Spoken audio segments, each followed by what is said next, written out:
Audio Jungle.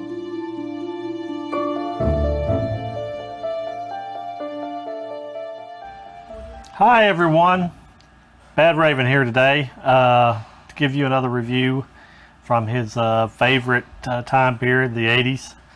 It seems like I'm showing a lot of movies from the 80s, which is what I love. It's what I like, and I continue to go back to these movies daily. Got another one to show to you, and I guess you can tell by this big guy behind me, the one I'm talking about, unless you don't know anything about this movie.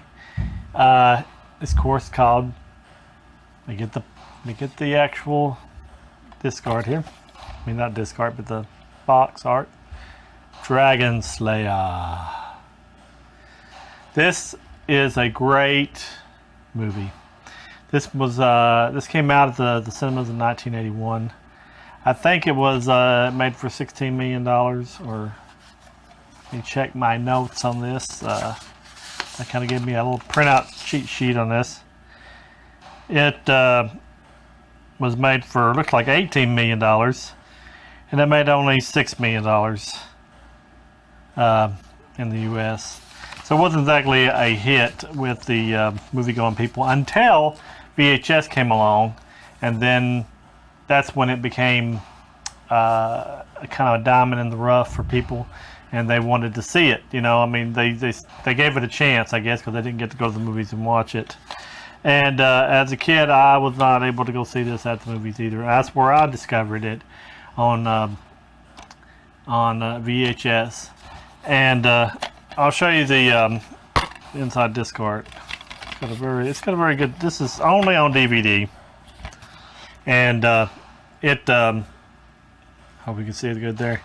It hasn't had a Blu-ray release. I wished it did. I got it. I think I got this movie on Vudu. I put this disc in my computer and got the DVD version.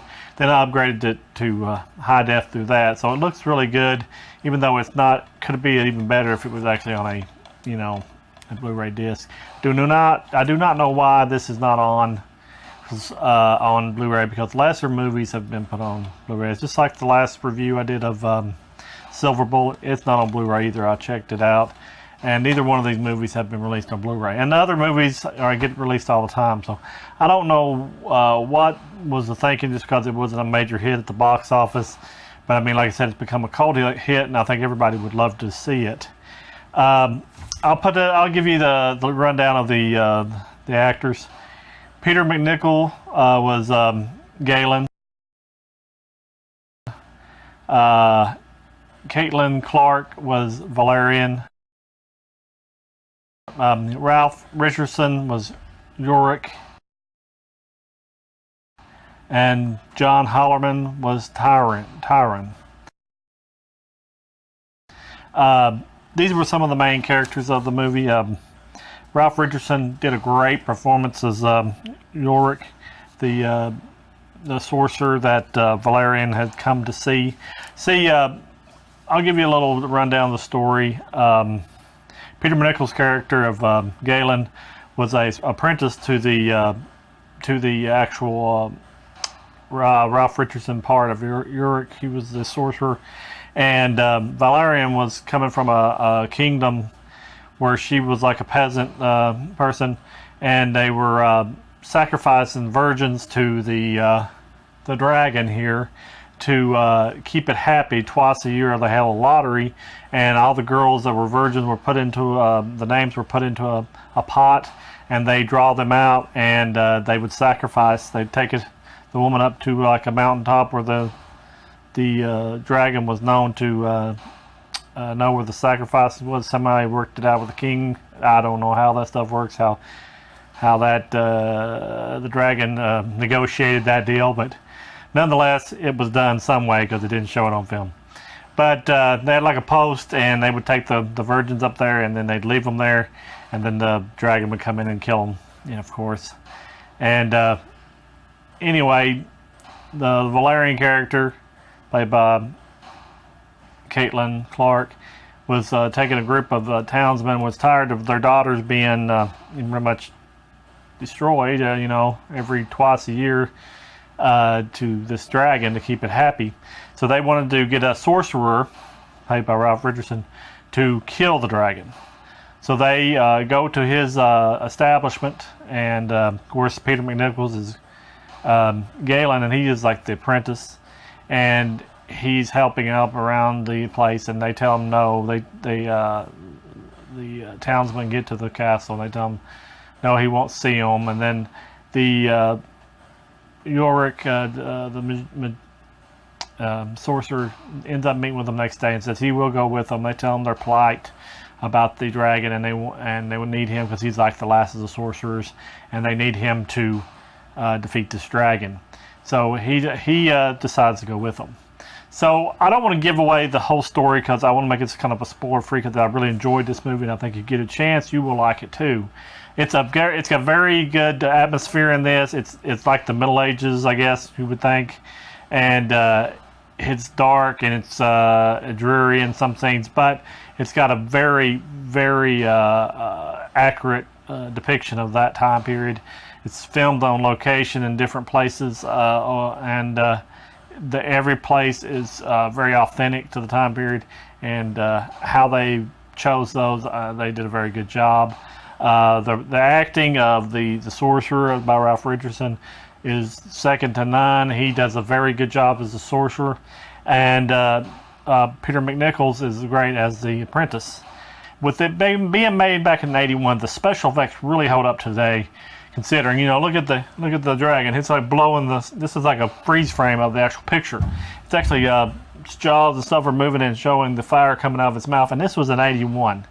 I mean, for that time, for have that good of a special effects, very realistic dragon. They had a 40-foot one, they said, that was actually on set that they used, and then they had this kind of stop motion kind of thing.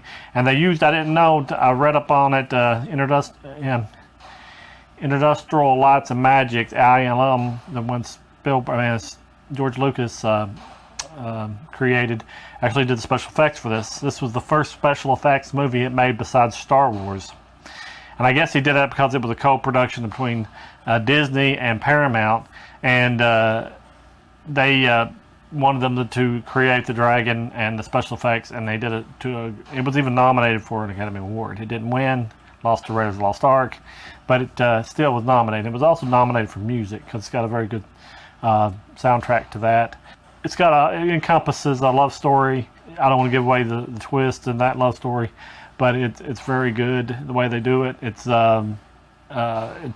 all the parts come together in this movie to make a very, very good sci-fi fantasy type movie. I think you would really enjoy this movie if you give it a chance. If you've already seen it, leave me a comment. Let me know what you thought of it. I mean, I loved it. I mean, it's always been there for me as far as when I was a little kid. It introduced me to dragon movies. I still to this day love dragon movies because of it. Like I told you with the werewolf movies, the dragon movies started with this movie, and I've liked several movies since then. Especially the Desolation of Smaug on the Hobbit movies, the Reign of Fire with I can't think of his name.